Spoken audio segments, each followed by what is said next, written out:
What if one of the best things for a child's development is something most parents try to prevent immediately? Boredom. That uncomfortable moment when a child says, "I do not know what to do." Most adults hear that and panic. They reach for the tablet. They suggest an activity. They offer snacks. They switch on a screen. They do anything to make the feeling go away. But here is the truth. A child who is bored is not always struggling. Sometimes that child is about to do something important. And in this video, I want to show you why boredom is not the enemy of childhood. It may actually be one of its most powerful teachers. We have become a world that is afraid of empty space. Not just for children, for everyone.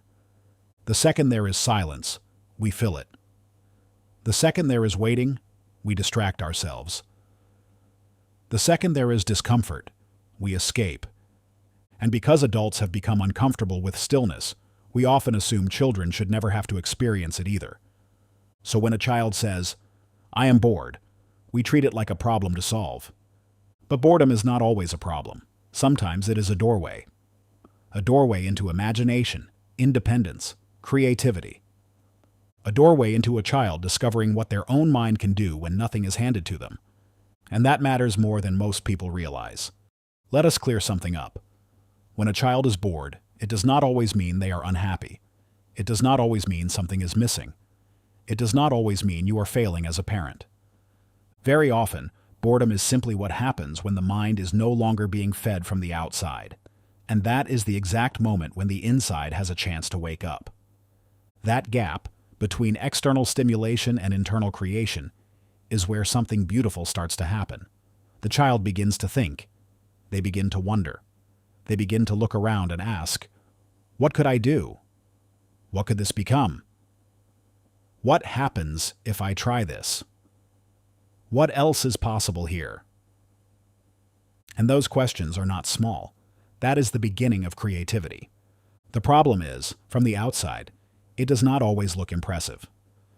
A child might be lying on the floor, walking around aimlessly, poking at random objects, stacking cushions, drawing nonsense, picking up stones, making a mess with paper, tape, and cardboard. To an adult, it can look like nothing is happening, but inside the child, a lot is happening. Their imagination is searching. Their mind is organizing.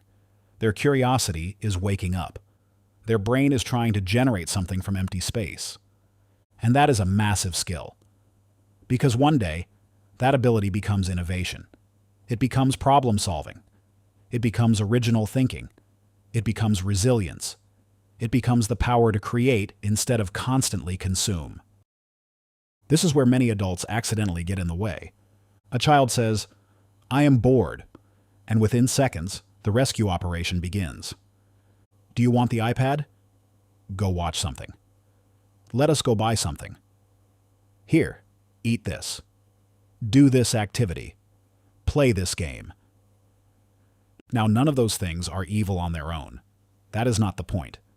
The point is what happens when every single moment of boredom gets interrupted. The child never gets the chance to move through the boredom. They never get to discover what comes after it. And what comes after boredom is often the best part. Because boredom is rarely the final state. It is usually the transition state. It is the uncomfortable bridge between being entertained and becoming creative. And if we keep rescuing children from that bridge, they may never learn how to cross it themselves. Think about how many meaningful things begin in moments that were not planned.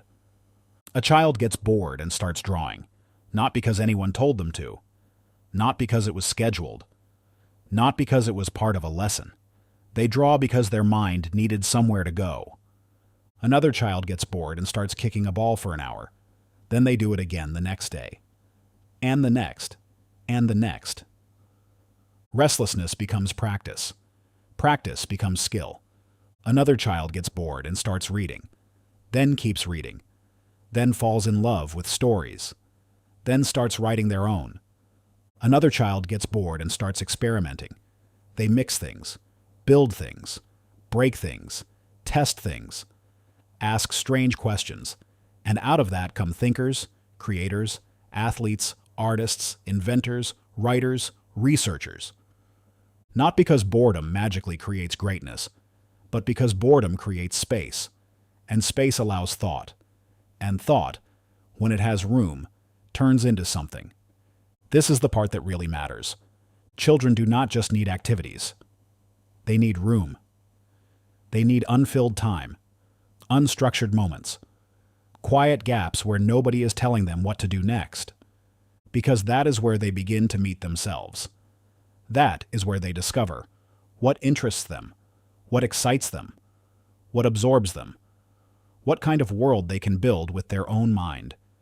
And honestly, that may be one of the most valuable things a child can learn.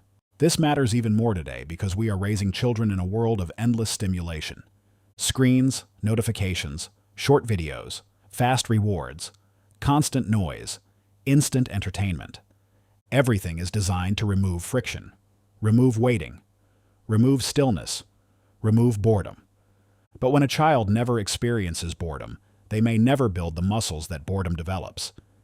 The ability to tolerate stillness, the ability to think independently, the ability to create without being prompted, the ability to sit with discomfort long enough for an idea to emerge. These are not small things. These are life skills. Because one day, that child becomes an adult. And if they have never learned how to be alone with their thoughts, how to generate ideas, how to handle empty space, they may spend their whole life needing something external to fill every internal gap. That is not freedom. That is dependency. And this is why boredom should not be treated like an emergency every time it appears. So, what should adults do when a child says, "I am bored"? First, do not panic. Second, do not rush. Third, do not assume you have failed. Sometimes the best response is calm curiosity. You can say, I wonder what you will come up with. Or, you might think of something.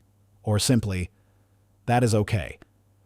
That kind of response does something powerful. It tells the child, this feeling is not dangerous. You do not need to be rescued from it. You can stay here for a moment. You can think. You can create. You can figure something out. That is how confidence grows. Not when every problem is solved for them, but when they begin to discover, I can do something with this. Of course, children still need love, support, and connection. This is not about ignoring them. This is not about emotional distance.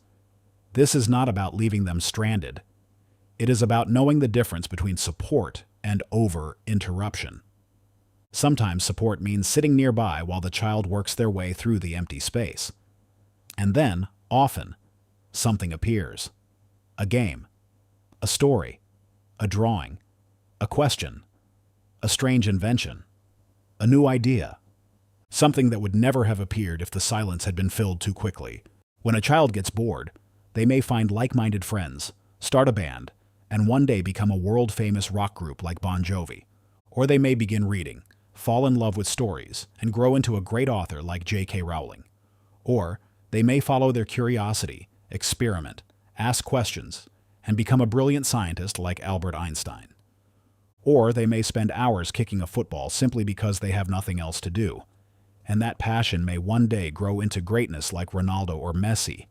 No one had to tell these people who to become. They were not forced into passion.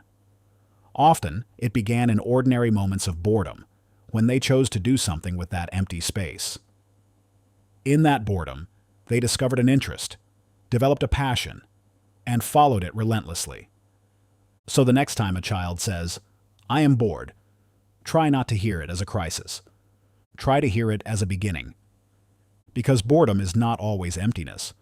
Sometimes it is the first sign that the mind is about to make something of its own. What looks like nothing from the outside may be the exact moment something important is forming on the inside. A bored child is not necessarily lost. That child may be thinking, imagining, building, discovering, and becoming. And maybe the goal is not to remove every empty moment from childhood. Maybe the goal is to leave enough space for a child to find themselves inside it.